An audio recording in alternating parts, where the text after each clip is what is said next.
איש עשיר בישראל, יצחק גבילי שמו.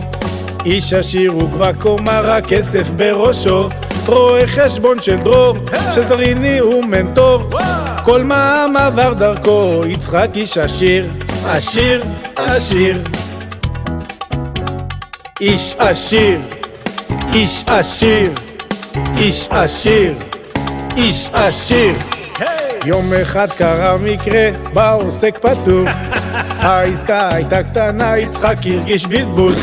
מצק יצחק, למה עוסק פטור?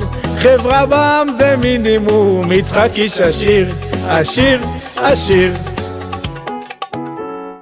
איש עשיר, איש עשיר, איש עשיר, איש עשיר, איש עשיר, איש עשיר, איש עשיר, איש עשיר. אך דאונה יצחק גבילי איש מבריק ממש. במע"מ לבדוק דבר קפץ עליו ישר. מס הכנסה הושת, ביטל אותם מיד. כך שמח כל המשרד, יצחק איש עשיר, עשיר, עשיר. איש עשיר, איש עשיר, איש עשיר, איש עשיר. קורח!